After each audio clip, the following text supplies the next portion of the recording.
Space travel. Is it a myth, or is it something that we can attain? Can we take ourselves to the farthest reaches of the cosmos, or are we stuck here on this planet forever? Join us tonight as we talk about some very interesting space travel and the future of our leaving this planet. It's time to get uncanny.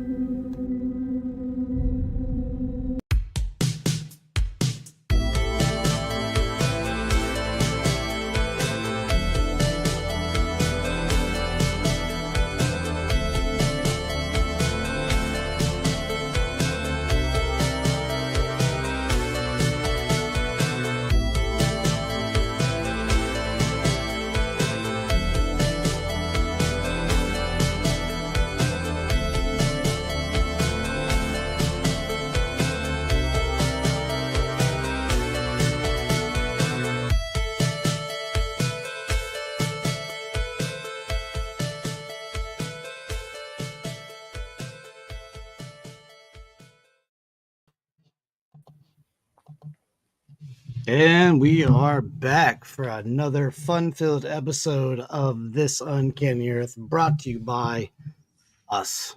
That's it. And our great, amazing affiliates that keep us going. Once again, I am your host, Robert Solomon, the man, the myth, the legend himself. Of course, with me, I have my co-host Spider and Steven, looking like a fresh-faced 22-year-old. Good morning, gentlemen. Good evening, gentlemen, I should say. Not good morning. Maybe it's morning somewhere. It's morning somewhere. How are we doing this week? Fine. We're good. We're good. It wasn't as cold today as it has been. We haven't gotten any more snow after that one day, so Yeah. we'll see how it goes. But things are good. Things are moving forward, moving well. Glad to hear it. Glad to hear it. Any business you gentlemen would like to discuss before we get into our topic tonight? I don't think I have anything upcoming just yet. We have some secret projects in the works that we actually just discussed backstage, and you're going to be amazed. It's going to be awesome. I expect big things from it. Other than that, I don't have anything else under my hat. I hope that would be if you were wearing a hat, I know that's the secret. but you're not wearing a hat. Or maybe you are. Maybe you're wearing one of those like caps that's just hair, like in Invisible the hat. movies. Maybe you're a man of many hats. I don't know. That's the thing, I guess. Anyway, tonight we're going to be talking about one of my favorite topics, probably my favorite topic, and that's space travel. I'm a big fan of space. Obviously, as many of you know, I've been a big fan of space since I was a wee lad growing up here in rural Ohio, and always wanted to go to space. I always wanted to be an astronaut, actually. I applied for the program a few years back when they were letting just anybody get in to be an astronaut, and I was like, I'm gonna throw my hat in that ring. I mean, why not? You know, you never know until you shoot for it. So I said, I'm just gonna shoot for it. Obviously, I wasn't called because I'm still sitting here doing this. Because if I'd have been called, I'd have been like, just leave me here on wherever we're going. Leave me on the moon so I can jump really high and dunk basketballs or something. Thoughts, gentlemen, if you could go into space today, pack your stuff, it's time to go, would you go? Nope. That's a one no. Why not? I'm afraid of heights. I couldn't do it. Okay. Valid. Fair enough. Does that mean you're not going to fly in an airplane ever? Probably not, especially not right now. I mean, I would fly, but I've flown before. My first flight was a 10-hour flight, so that was me lollygagging. With everything going on right now, definitely not a good idea. You only live once. I'm not going to stop living just because the world's in a weird situation. So I'll definitely fly. Yeah. Spider, how about you? You going to space? Space is the place? If it was still just me, then sure. Mhm. I'd love to see it. I'd love to explore. I'd love to check out everything that's out there. Right now, I got the family, and if we're talking realistic, like if it's me right now with the family and everything, I can't leave them behind because I'm not going to drag them into space without a plan. But if it was just me, yeah, why not? Okay. What's the worst that can happen is that you come to the end, you find something out there that's worse than what you found here. Big deal, you know. I mean, things gonna Sucked happen into here, a things black gonna happen hole. there. That could happen, but I'll find out what it was like before I go. I can't tell Yeah. you about it, but I'll know what it's like. Okay. So Okay. So we have 2 opposed and 1 for. So that's fine. I would go. I would go, and I would be like, I'll see y'all later. I'm out of here. I don't think they have child support in space. So I'm kidding. I'm kidding. So yes, I would go just because I've always wanted to go, and I think it'd be a cathartic experience for me. For me. Now, obviously, everybody's different. Steven, of course, is afraid of heights. So as soon as the rocket would get too high up, they'd be like, he'd be like, let me out. They'd Yeah. throw him out, and he would parachute back down to the earth, very much intact.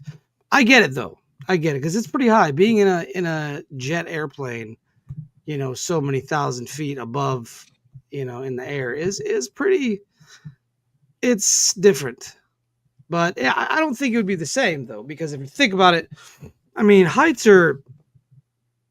I'm not a big fan of heights myself, but being on a plane and being on a building really high up are two different things. In a plane, you're sort of in a tin can and you're just kind of cruising around. In a building, the building could collapse, but on that same basic principle, the plane could crash. So you win some, you lose some, but at least it'll be quick.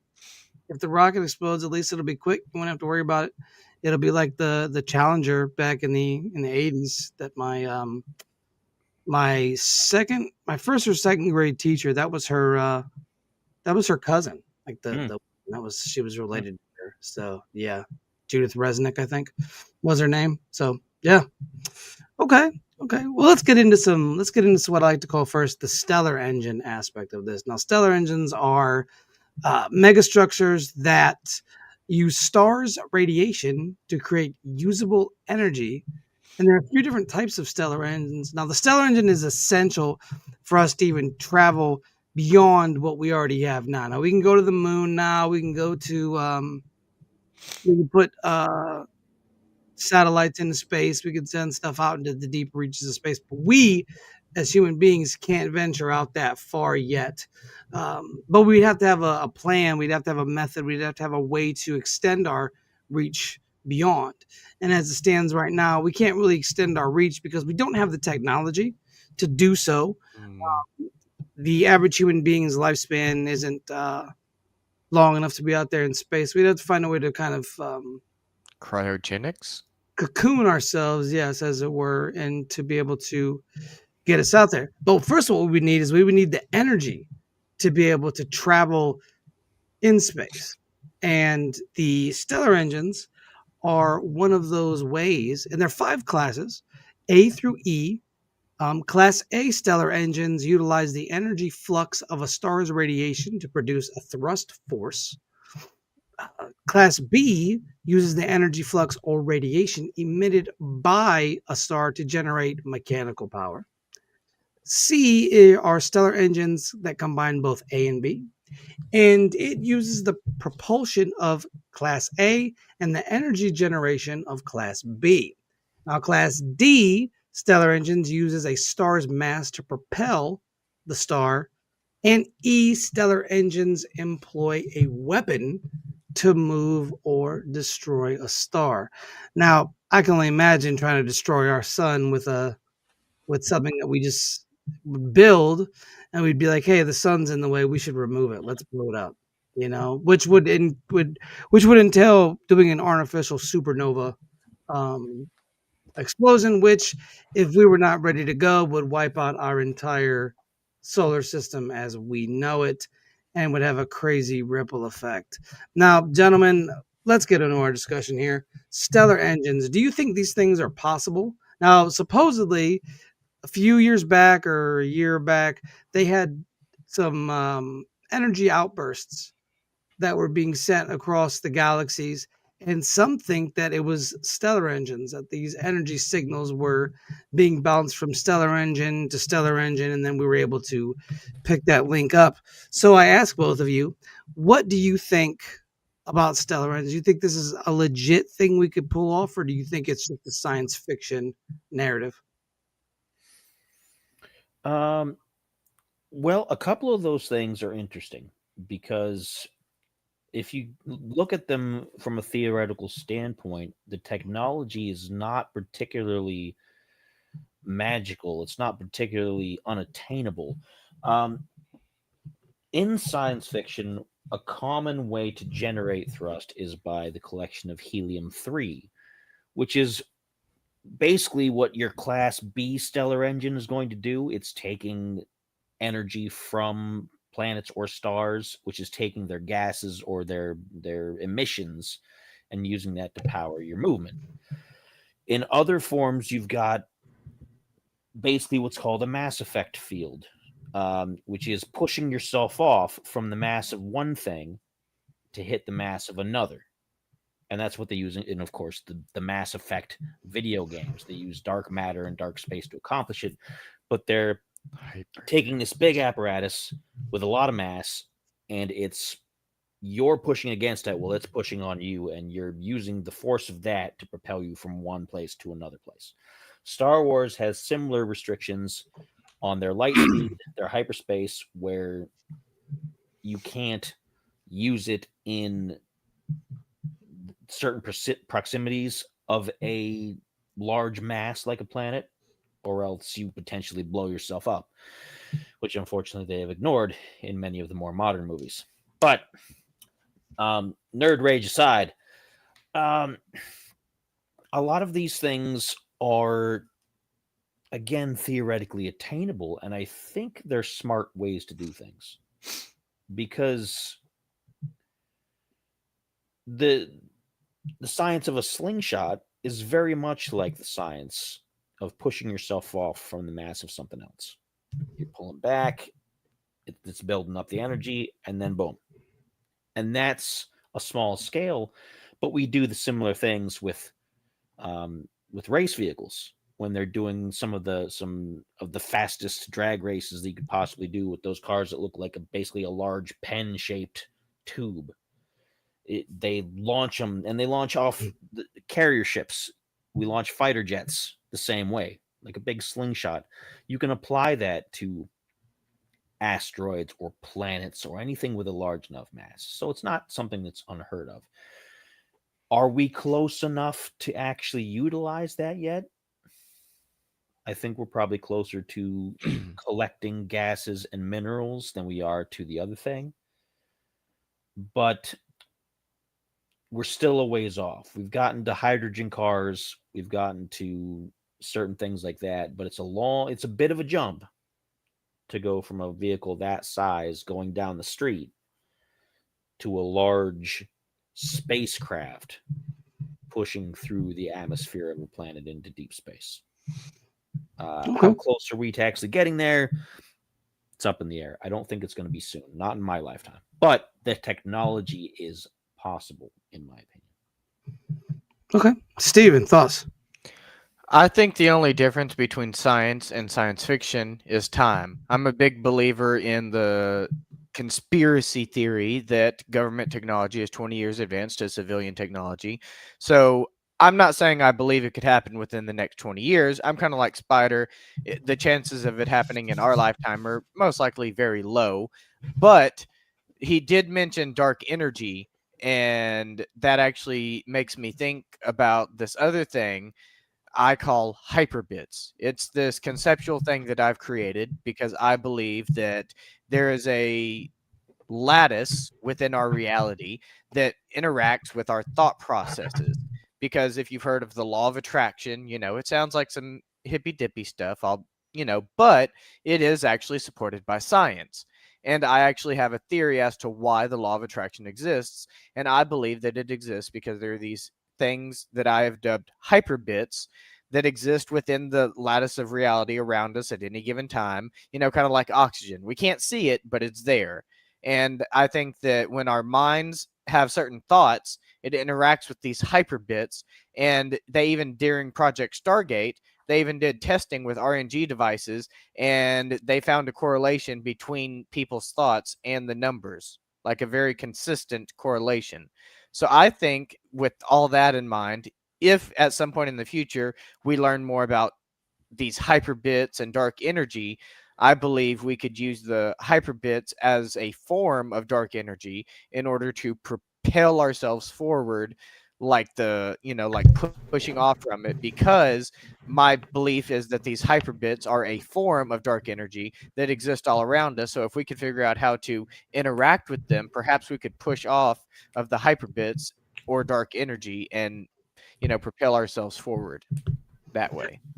Excellent points of both of you. I do want to say I kind of disagree with you both on in our lifetime.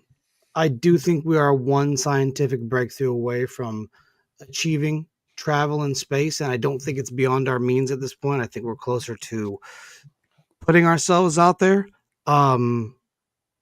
more so than we were maybe 10 years ago. I think we'd be very old, mind you. I think we would be maybe 80s, 70s, or 80s before we would see something like that. I believe we would see at least the conceptualization of said abilities, to put ourselves out in space. And we'll get into a little bit of dark matter later. I think all it's going to take is a breakthrough of a new type of energy, whether that be us, figuring out a new way to work with, nuclear energy, or a way to harness dark matter, though I think the latter is a little bit more complicated because we don't even know if dark matter exists. Nobody's ever seen it. Yeah. It's a very much a hypothetical scenario, but supposedly it exists. But I think what we're gonna have to do is we're gonna have to really start going into different forays of that. And I think the world in its state that it's in, a lot of people aren't really thinking of going to space. Nobody's like, man, right let me get to space. Even though they should be, putting all of our differences aside, I think if China and Russia and us and India and some of the more superpowered countries could all get together and have all of our top scientists sit down and go over facts and figures, because I can guarantee you, if one of our other nations figured this out, like say it wasn't an ally of the United States, please believe they're going to guard that secret with their lives. They're not going to let us know. They're not going to let anybody else know, so that they could be the first, because there comes a lot of power with being the first country to actually go out into space, not to go to the moon, not to just hang around the orbit of the Earth in the space station, or just flying around for 30 days. No, I think that the first country that can push itself, out into the cosmos, it's a lot of power right there. And I think a lot of people are vying for that power. And I think because if we did it, we'd be all about it. We'd be having, American flags draped all over it, pictures of barbecue and American things, and they'd be blasting some Leonard Skinner as the rocket took off into space. However, I do think that we probably know how to do it, because, like you said, the government has technology that's, 20 years ahead of what we have right now. I've always believed this. I think that there's a very good groundwork for that we can prove by looking at what the government has hid from us before. And if we go off things like the sound in Cuba, that people were having problems, they were hearing them and they were getting sick, stuff like that exists. So I think it's safe to say that if we're not there yet, we are on the cusp of discovering something new, but we'll never know about it because it'll be very much a hush hush endeavor. And people say, well, we would know if they were going in the rocket. We would hear the rocket. Yes, but all they would have to tell you is, hey, we're going to space again. Not tell you that we're going to go out into actual space, but just we're going to fly around the Earth and do some studies and maybe, see what the moon looks like. So I think we're there in terms of theories and things like that. But I don't know if we have a stellar engine built underneath the White House. We could, don't know, would love to know, but don't know if that's possible. So what we're going to do now is we're going to get into some stellar engines, and we'll discuss each one, because I find each of these very fascinating.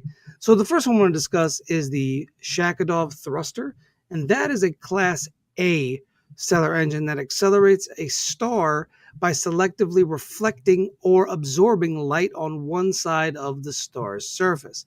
Now, theoretically, it could be used to move our own sun out of the way of danger or move a rogue star away from damaging our solar system. This here is a very fascinating concept. Um, and it's not something that would be instantaneous. It's something that would take a very long time, longer than we would be alive. You know, our children, it would still be moving the sun when our children were little, and when their children were little, the sun. I mean, we're talking hundreds of thousands of years to move a giant star like that.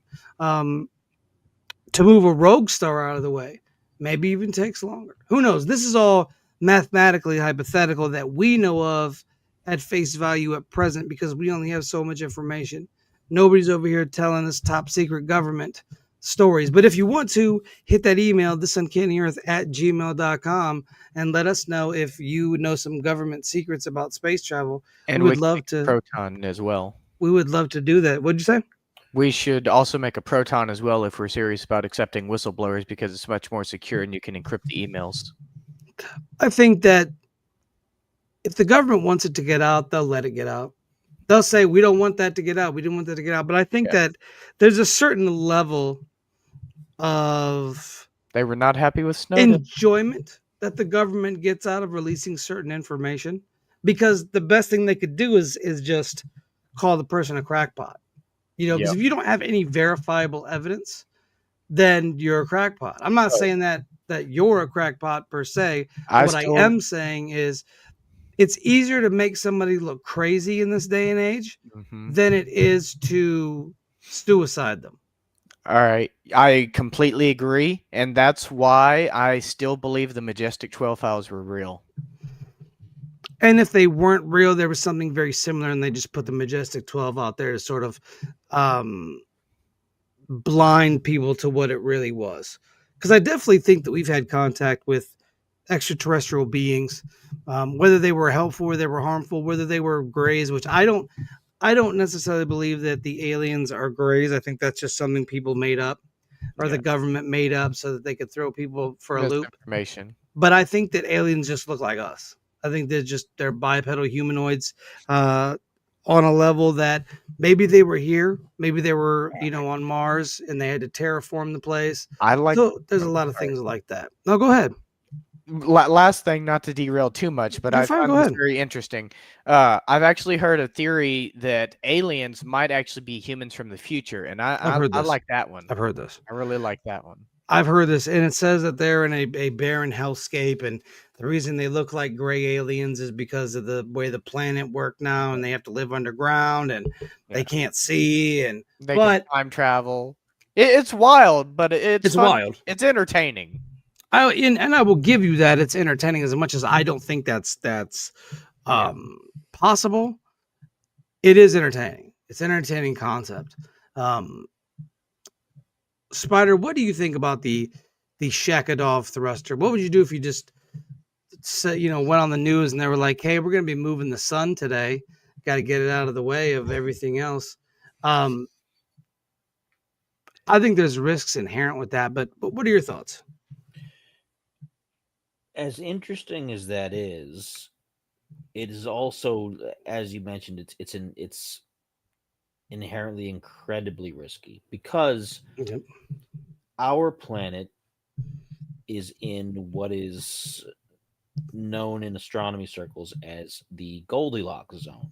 It's a perfect distance from our star to provide just the amount of light we need without burning us to a crisp, or without the planet having a one side that's warm and one side that's eternally frozen all the time as it orbits. And if you move the star by certain degrees, it is super simple to throw that out of balance, because you can't really assume necessarily that all of the mass of the solar system is going to move as one. It may, or it might not, or it may move in increments. The star may move first which would leave us in a pretty rough spot for a little while until we move back. And the trick is, are we going to be prepared and able to survive something like that? If you had the time and you could convince people that, hey, you're going to have to, it's going to be ice age for a few years, like serious ice age, not just cold outside. It's going to be like farthest north, Canada, Alaska stuff in the middle of July. And when it gets to be wintertime, it's going to be double that. So you got to be prepared. We'll get the heaters to everybody. We'll figure out an infrastructure to keep everybody warm, et cetera, et cetera. Because if you don't, and then again, it's making sure that everything follows suit afterwards and everything settles back down. Because you're not just thinking about your own civilization, you're thinking about all the other life on the plant and animal life that we require, because everything's interconnected. Yeah. There's so many things that have gone extinct that we are just now realizing that we needed, that make things difficult. And so as much as I think it's an interesting and fascinating technology, I also think it's inherently dangerous. And I don't particularly trust that the right people will do it the right way, because I'm very cynical. I would love to just be like, well, somebody will figure it out. But I think somebody more likely would mess it up. And then we're stuck in cold zone. Or it could backfire and move closer, and we're the next Mercury, and then it's no amount of sunscreen. You're done. If you can't live underground, if it penetrates that deep, then that's it, because that's a lot of radiation, not just heat. That's a lot of radiation. So fascinating as it is, I can't see it as being feasible to where we are without being able to move the entire star system, which is an entire other level of technology. Which we can't do unless we can harness the power of our own star, which we cannot at present, which sets up a whole different domino effect. Like you said, what if we move it 1 degree, or we put it back 1 degree off? Next thing you know, our planet's either freezing or we're burning to death. And there's no way of setting that back right, because you're just going to keep moving and moving and moving. And after a while, we don't know what that's going to do to the other planets, let alone our planet. But we don't know what kind of orbit it's going to send those planets into. We don't know the tidal waves that might happen, or the tidal lock system, because the moon controls that. But if we're moving our star and we get it just a hair off, what happens with everything else is moving? And who said everything else is going to move? Everything else might not move. And let's go ahead and say, what if only like 2 or 3 planets move? Yeah. Then we're screwed. And what if it moves our moon, but it keeps our planet stationary? Well, there goes the tidal. Now we're run rampant with floods, and we're basically going to go through a terraforming stage that we don't want to go through. I think this is highly overlapping orbits. Yes. From the large planets and the small planets and the asteroid fields, because there's 2 of them, and then you have the Oort cloud out there, and then you have, all the trans-Neptunian objects, and they're all in different orbits.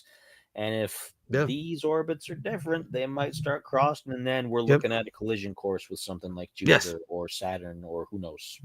And with the many moons of Jupiter too, that's a whole nother thing that we have to analyze. And obviously they would probably put some of the top scientists on making this work, but I just do not see this going the way it would go in like a science fiction film, or a science, or not a science fiction, but like a science documentary about how it could be done. I think there's too many variables and too many problems. I don't think it's something that we can just be like, start moving it, because we have to keep the upkeep of that stellar engine going for as long as it takes to move the sun up, or move the sun, and move the sun back, or moving a rogue star that's sort of kind of traverse into our galaxy. And if the machine goes to pot and it gets all messed up, who do we have fix it? Do we have technicians out there? One of these stellar engines, it's close to, it's the landing point is on Mercury. We can't take the heat on Mercury. So, maybe that's where your AI aspect, your robot aspect comes in, because that'd be about the only thing that can handle that. But if, they make a mistake, or something is broken on ye old stellar engine, then you're looking at a whole different set of. So I just think there's too many things that could go wrong, and I think it weighs more on the wrong side than the right side. So this is something that I'm just like, it's concerning, but I just think it stays in the theoretical department of planetary endeavors. So, and I mean, I've seen I think it's Kyrgyzit, the YouTube channel where they talk about moving the whole solar system, where you would move it to a place that would be a little bit safer. But then you're running the risk of running into another solar system. So there's too much. You move it up, maybe you hit something up here, you move it down, maybe you hit something down here. I don't think it's feasible at present, where we stand as a society and civilizations, for the Shakadov thruster to work. I just don't see it as a viable option. Steven, what do you think about the Shakadov thruster? Are you on board with this thing, or do you think that we probably shouldn't be messing with stuff we don't really know anything about yet? I'm with you guys. I don't think we should be messing with it because like you said, there's too many variables. We could shoot ourselves out into the galaxy and we could run into not a minefield, but like an asteroid field. We could bump into another planet. Who's to say that the force of the Shakadov thruster itself wouldn't rip our planet apart? Yeah. Like, there's just too many dangers. Or that it wouldn't have enough pull to move us. Yeah. That we just sit situated and locked in a specific spot while the sun's moving. And like you said, if we don't move everything with us, we're still messed up. And let's take this one step further. Who's gonna be the country that builds it? And are they gonna hog that to themselves? Yes, and the thought of like, hey, you know what? If you want us to move the sun out of the way, you're going to have to pay us. You're going to have to give us all your nuclear armaments. You're going to have to do everything that you can to prove that you're an earthly citizen, or else we're not going to move the sun. And we could very well do this. Yeah. We could very well be those people that say, I don't really want to let the sun go today. We're going to keep it here. Now, if you pay me $10 trillion, we'll move it. So, and I think it's a good point. I think it's, I think it's, but that's the kind of thing we have to face as human. Greed is always perpetually going. Greed is something that will never fade from society. Greed is like the thing, the quintessential attribute that humanity has. Billionaires. I think if we get enough billionaires together to pool their money to make something like this, that's an interesting, because it's, the three of us, we don't have enough money to make these things. Donating their money. That's funny. I don't think we have. I don't have the financial means to build a Shakadov thruster, and I think it would be in the trillions. Because first of all, you have to have the technology to make the thing, right? And you have to have blueprints laid out how to design it. You have to have models that show how it works, how it doesn't work, the problems that could happen when it's in play, when it's not in play. Hundreds of trillions. There's too much at stake for us to throw it on a whim. Now, the next one here is the Caplan thruster. Now, I'm very interested in the Caplan thruster. Now, this is another Class A stellar engine. And what it does is it uses certain regions of the outer surface of the star and creates beams of solar wind for collection by a multi-Bussard ramjet assembly, which produces plasma to stabilize its orbit and jets of oxygen-14 to push the star. The Bussard engine would use 10 to the 15th grams per second of solar material to produce a maximum acceleration of 10 to the negative 9 ms to the 2. This is a lot of math here. I didn't get fully in the math. I love math, but I didn't want to do that for the show because people would be like, ugh, another sleeper episode. But this would allow a yielding velocity of 200 kilometers after 5 million years and a distance of 10 parsecs over 1 million years. So we would not see this thing happen. our children's children wouldn't see, our children's still wouldn't see that happening. This is something we'd have to plan for way ahead of time. Another one that I just, because in a million years, a lot can change in a million years. We might destroy ourselves 100,000 years into this thing, moving our sun, and then what? And then that goes rogue, because you're going to have people that upkeep this thing, whether that be upkeeping it remotely, whether it's sending robots out into whatever closest planet, probably be Mercury, to keep this thing moving and going and working. Because if our civilization dies and we lose the ability to take care of this thing, it's just going to sit out there doing its job until it's done its job so much that it could be a problem. It could be a serious problem that us three right now, if it takes, 5 million years for this thing to happen, we're not going to see it. It would probably take it would take, I would say, quite a long time to build this thing, right? Let alone operate it. We have no idea how to operate something like this. Obviously we would if we're building it, but as it stands right now that I know of, we don't have that technology to build these things. I do think it's a fantastic, like I have the picture floating around somewhere of what it looks like, and it basically sucks in so they mine on Mercury to fuel the thing, and it's almost like a vacuum. It sucks in what they need, and then the output is the flame that sort of pushes the sun or moves the sun out of the way. Spider, we'll go with you here. What do you think it would take? What do you think it would take for us to be able to do something like that? How far advanced do you think we would have to be in order for us to build something like this? Well, first off, I'm going to suggest that I think it would be, because this is something I think is possibly more of a viable technology, but on a smaller scale. I don't think necessarily that we would have to engineer it the size of 4 solar systems or for suns, but if you scaled it back a little bit to be used by large spacefaring vessels, I think it's a good possibility, because it uses a fuel that can be found readily, supposedly, in the universe. And some of the things mentioned in the technology are things that have already been applied to sci-fi concepts of ships.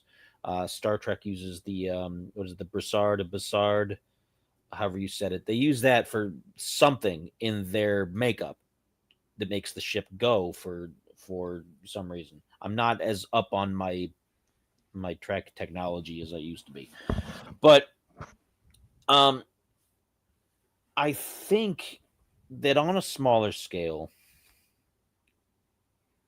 we could be a lot closer. And we are talking about, even though right now the biggest problem we're dealing with is motivation to get out into space and do things. But if we can get motivated, there's been plenty of talk, there's been plenty of tests of going to asteroids and other small bodies to collect materials, to collect elements like iron and whatnot and things of that nature, meteoric iron and whatever else they have.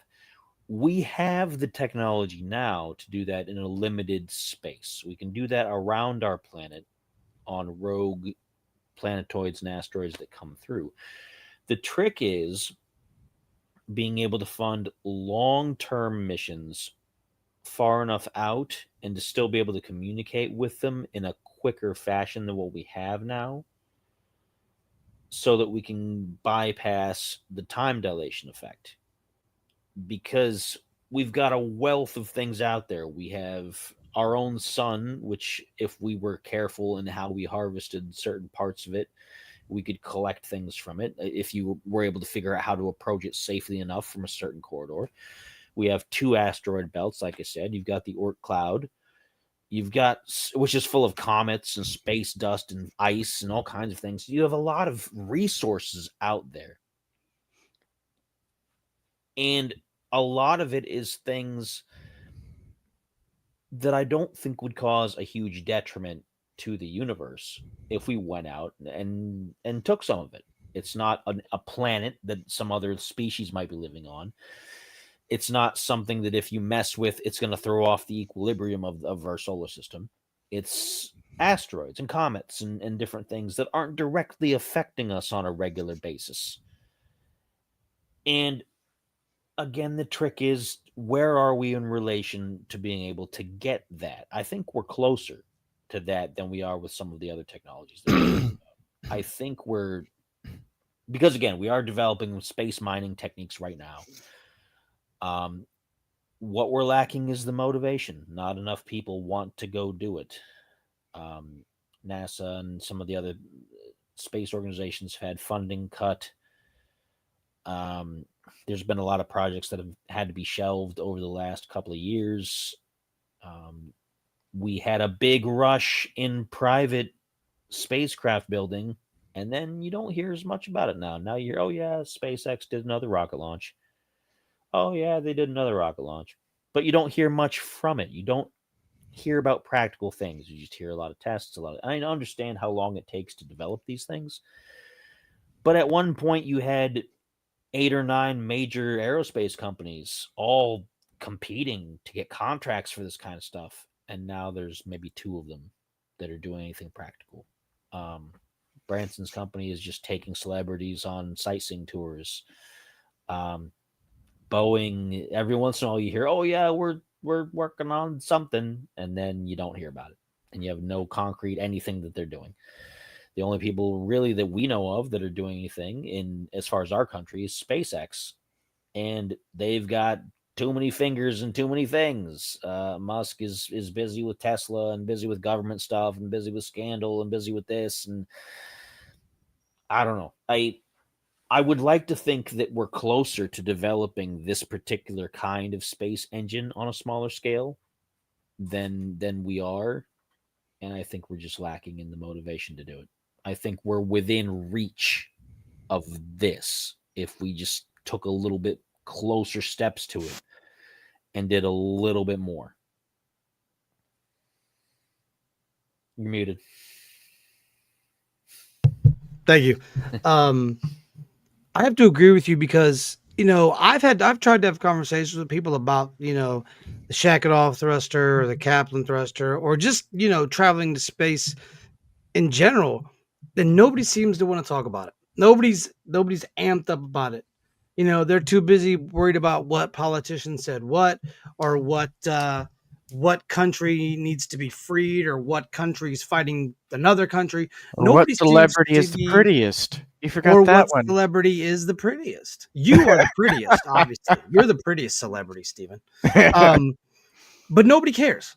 I'm not saying nobody, because I care, you care, Yeah. Stevie cares, but nobody is putting it out into the forefront of conversation. It's just something that, even my own family's like, that doesn't help us. And it does. And I see why people feel like that. It's not a solution to the world's problems, even though it is. It kind of is. But it isn't in terms of right now. It's not going to fix anything right now. When a lot of people are looking for a right now fix for a lot of the problems, but expanding our reach beyond what we have here and moving out into the solar system is a great way to fix overpopulation problems. It's a great way to get people that don't want to be here out of here. You don't want to be on Earth. Okay, cool. Here's the shuttle. It's a one-way trip. You go, you don't come back. But until that's offered, nobody cares. For the most part, space is something that we look at and say, that'd be cool to do, but it's not something that I want to do. I don't want to do that. I want to figure out how to fix the world's problems right now, even though traveling to space is a viable option for fixing the world's problems. But nobody cares, in terms of the of the grand population. They're too busy doing protests, or they're too busy fighting the government in one form or another. One side hates the other side hates the other side.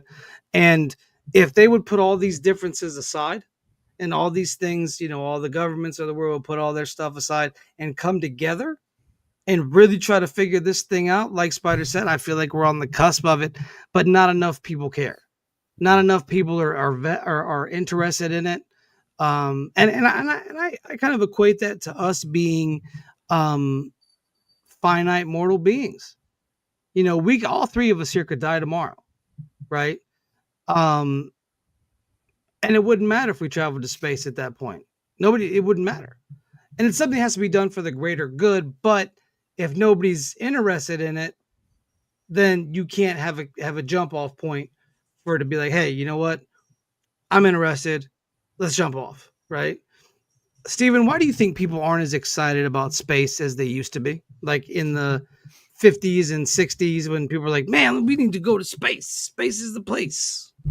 Because they're, like you said, they're too distracted by nonsensical things like this political party, that political party, this celebrity, that gossip, and they're just too involved in their own little lives, and they can't see past right now in this exact second to the future. What do you think, too, that us not having advanced enough, right? When space was the rage and we were going to the moon and we were out in space, people were gung ho about it. They're like, yeah, because they thought we were going to see, you know, everybody thought, oh, it's about to be science fiction up in here. We're about to have, you know, alien women. You know, we're about to have the whole world is about to change and we're going to have a great space exploration. We're going to find all these cool things. We're going to find all these mysteries of space. And when that didn't happen, I think there was a big collective letdown. And I think that collective letdown has persevered to this day.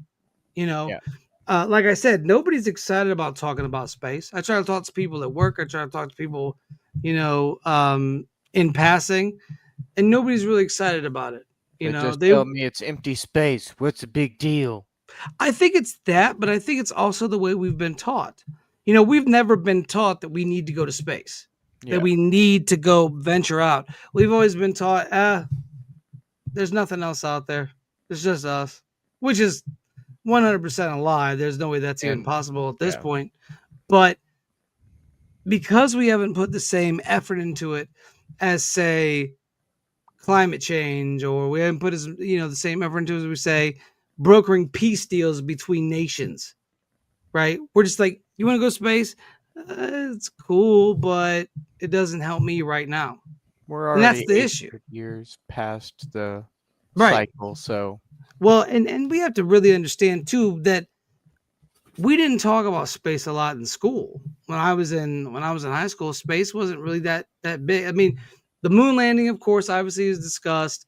The Challenger happened, you know, so that was discussed, but it wasn't on a, hey, we need to go out here. This is some of the ways we could do it. What do you guys think? Let us know. It never materialized into anything. And I think that that's another reason why, is because we don't care. Space isn't something that solves our problems in the here and now. You know what I mean? I mean, it does. Well, the three of us looking at it, it starts pushing us out so we don't overpopulate the planet. We can, you know, go out and do our thing. But to the average, you know, everyday person, work, sleep, pay bills. You know, space doesn't help me do any of those things. Going to space is, I mean, if you go to space, you won't have to pay bills anymore because you'll be in space. You know, what are they going to do? Send a debt collector to come and get you in space? They probably would, yeah. They probably would. Space bills. They probably would. Space bounty hunter is the next. Imminent domain in outer space. Space bills. That's a bill. I thought it was a check. No, it's a bill. It's a bill. So no, I think that we're just not interested. The next one we're going to talk about here, which I'm also a big fan of, is the Dyson Sphere. Now, that is a Class B stellar engine, and it's a mega structure that completely encompasses a star and captures a large percentage of its power output. Its purpose is for a spacefaring civilization to meet its energy requirements. Now, I've seen a plethora of mock builds of what Dyson spheres could look like. They have some that cover the whole sun. They have some that just cover a part of the sun. They have some that sit outside of the sun, but it collects the energy from the sun. There's just a bevy of ways for us to get the energy from our sun. But once again, it's all theoretical. You'd have to have ships out there building this thing. It would have to wrap itself around our sun. I'm not even sure how close we can get to our star before we burn up. I know you can't, like, once you get to a certain point, it's like, well, now you're screwed. You can't turn back. So we would have to design heat resistant shielding or heat resistant robots that would have to go out and do it for us. And that's going to take time. And you better hope there's not rogue asteroids or rogue comets or solar flares that would happen that could cause EMP bursts. It's quite a conundrum, if you will, in regards to a Dyson sphere. In the interest of time, I'm just going to kind of run through the rest of these real quick. We could still talk about them. Next up is a Star Tug. A Star Tug is a Class C stellar engine that is a combination of a Shakadov thruster and a Caplan engine to produce an even more powerful and efficient mechanism to move a star. Stellification is the process of introducing devices into a cosmic object and, after a period of time, causing it to radiate light and heat equivalent to a small star. And the Shklovsky mining grazer is a stellar engine typically used to move or destroy a star. The gamma ray laser could be aimed to strike a glancing blow at the target star on the side opposite the direction you want it to move. This one is terrifying because this is where the military science fiction comes in heavy. Death Star. Yeah, the Death Star, essentially. The Death Star. Death Star. And all it takes is that one greedy person to be like, it's mine. If you don't pay me $20 billion, I'm going to blow up the sun. I'm going to blow up the earth with our grazer. Excellent. Right. Which, to be fair, all of these are theoretical and they would take a very long time to build. It's not something you could just be like, yeah, I'm going to have that mining grazer built this weekend. If you guys want to come through, I'll get some beer and pizza and we'll build it together. No. And you got to have some great minds on this. You got to have some highly intelligent people that make sure every single mathematical situation is figured out, or once again, it doesn't work. Then you have a massive floating space junk. Where's the space junk going to go? Is it going to come back to Earth, fall, and destroy half of our planet? Because if you build something like this, they're very large. The Dyson spheres are huge. They're massive. It's basically a planet. So now you're going to have a planet crashing into our planet. And then there you go. Now you've created a doomsday scenario Maldeck. that nobody wants. Nobody wants the doomsday scenario. Now, I want to get in touch on this real quick, and then we'll talk about it. Dark matter as a fuel. Now, there is a theoretical concept for advanced propulsion proposing that a spacecraft could scoop up dark matter and use it for powerful acceleration, potentially enabling near light speed travel. Now, because dark matter has an extremely weak interaction with ordinary matter, it makes the idea impractical and highly speculative. Now, the way this would work is, first it would collect, and the spacecraft would use a magnetic field to scoop up dark matter as it travels through space. The energy release after being scooped up, the dark matter would be used in an engine. Its annihilation products could be used for propulsion akin to a Bussard ramjet, but substituting dark matter in place of hydrogen. And finally, propulsion. This is the process described above that could lead to rapid acceleration and the possibility of reaching speed close to that of light. Now, gentlemen, before we close it out here, dark matter. What are your thoughts on us being able to use dark matter as fuel? Because I think that would be the quintessential way we could really travel into space. I think that's really the only way that we can really go out past certain points in our galaxy. We would need the ability to harness dark matter in a fuel format for us to sort of kick off into deeper space. I don't know how far we can go now.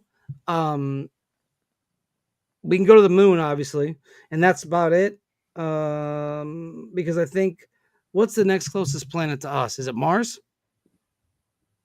Yeah, Mars in one direction and Venus in the other. And obviously Venus with the gas house, with the way the way Venus is, with the greenhouse gases and such, we can't land there. It's too hot. It's way too hot. You can live in the clouds, supposedly like Cloud City from Star Wars. But yeah, I think that's something that has to happen. Gentlemen, what are your thoughts on dark matter and dark matter being used as fuel? Sputter. Okay. Scooter. The theories around dark matter and dark energy are what is supposedly fueling universal expansion. So if you take that as a proof of concept, and if you believe that that interaction can cause movement on that large of a scale, something like that, if it could be harnessed, could definitely be used as a method of propulsion. But the thing is, if it's the mover behind universal expansion, it's obviously extremely powerful. And attempting to scale it down to a single spacefaring craft of some kind without just obliterating you with your first engine blast, Right, is really going to be a big technical thing. Now, while right now everything is very hypothetical, very theoretical, I think we are very close to a breakthrough on dark energy and dark matter. I think we're getting closer and closer. We've got some fantastic theories. I love string theory, as I know Steven's a big fan of string theory. I'm a big fan of a lot of the quantum entanglement and various other things that go along with all that. And I think we're very close to finding the linchpin that ties all of that together. I think once we figure that out, the whole mystery with dark matter and dark energy is going to be more or less solved. We might not even call it that anymore. It might end up being an entirely different kind of elemental force, but it'll be what we've been looking for. And once we find that, I believe it will revolutionize space travel, much as this kitten is revolutionizing my face.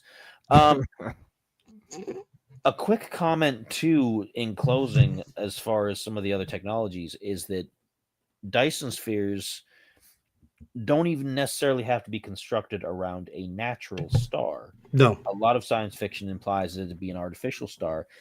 And an artificial star is technology that, believe it or not, supposedly we can create right now.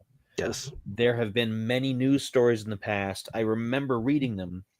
Now, I have to kind of throw a little bit of doubt, because anything that comes out of China, I think, is a bit suspect. And that's not to be, against anybody of Chinese nationality or anything, but I don't really think your government is all that trustworthy. I know ours isn't either. I'm not going to say that. But I have a lot to distrust from the Chinese government, and they have claimed that their scientists in years past have created artificial suns in laboratories. And while I think that would be awesome, the fact that it's not being used for anything right now is kind of, well, did you do it? What are you going to do with it? Nothing. Just let it sit in the lab and then turn into a mini black hole. So I don't know. But the technology to do that, I believe, is there. I think we do know how to make tiny little miniature suns, because it just takes the right balance of gases and heat and the chemical reaction. Whether we can sustain that for a large craft of some kind is an entirely different proposal, but I do believe that's possible. And that's, again, another thing that we're kind of on the edge of. Whether it's this generation or another generation down the road, I think it's another feasible thing. Being able to control it is an entirely different option, but That's right. It raises a lot of positive connotations, I think, for potential. So between that and dark matter and dark energy, I think those are very promising. Do I trust the people running the show to do that responsibly at the moment? Not really. But I remain hopeful that somewhere in the future, in the far future, Someone will figure something out, and we'll be out there in the stars, flying around, having a good old time. Okay. What do you think, Steven? What are your closing thoughts? I think dark energy or dark matter, however you want to classify it, is probably the closest we are to discovering interstellar travel of any sort. And I think we're going to discover it within all of our lifetimes, honestly. I think Spider's right. If we haven't already, and just Yeah. nobody said anything. It's just hidden. Yeah. Yeah. And I think Spider's right. I think we're very close to a breakthrough, like you said, if we haven't already found one and they're just hiding it. And I really do believe that it could be a very good unlimited energy source. And as Spider mentioned, if it really is the force that is powering the expansion of the universe, and someone is potentially worried about the heat death of the universe and the rubber band effect when it gets out, stretches so far and comes back, well, who's to say that learning how to harness dark energy professionally and properly couldn't, counteract that expansion and give us longer to live? I have to agree with both of you here. I think it's imperative that we do discover this dark energy if we haven't already. It's vital to us traversing the spaceways. We can't. I don't think, given what we have now, you could just put the space shuttle up against take it to the gas station and throw a couple bucks in the tank, and now you're off to Mars, you're off to Jupiter, you're off to Saturn, whatever. I think it's going to take a whole different type of energy in order for us to navigate ourselves into that situation. However, the only thing that kind of, I wouldn't say terrifies me, but kind of worries me is the negative repercussions of dark energy. Can it be weaponized? Because if it can be weaponized, then we have a whole nother problem on our hands. And if it gets in the hands of, say a radical leader in another country, that could be a very big problem for us as a species. Because you get some yahoo in there that doesn't know anything about dark matter, and he does something stupid, you might have wiped out half of the country. Because we don't know what dark matter does on the negative aspect of things. We don't know that if used wrong, maybe it blows up the whole planet. I'm not saying it's going to do that, and I'm being very much extreme in that viewpoint. However, we have to take these things into consideration. Yeah, we got to take these things into consideration. So the Manhattan Project. Yeah. It could have lit the entire atmosphere on fire. That's just nuclear energy. You know what I mean? This is a step way above that. So if that could light the atmosphere on fire, just imagine what this could do. Well, I want to thank both co-hosts here, Spider and Steven, for another fine conversation regarding the future of space travel. I thought we had some very interesting conversation. You can always check us out on our different platforms. You could catch me and Spider on the Twitch side of things. You can catch Steven on Steven's Oddities when he's not busy learning how to restructure math problems for the world to see. So go check them out on their respective platforms. And if that is it, gentlemen, we are going to head out of here. I hope you all have a beautiful, beautiful night. Enjoy whatever weather you have. If you have the cold weather, enjoy it. If you have the hot weather, enjoy it. And as always, like I love to say, why be boring when you can be uncanny? We will see you folks next week for an all new set of topics. Till then, stay uncanny.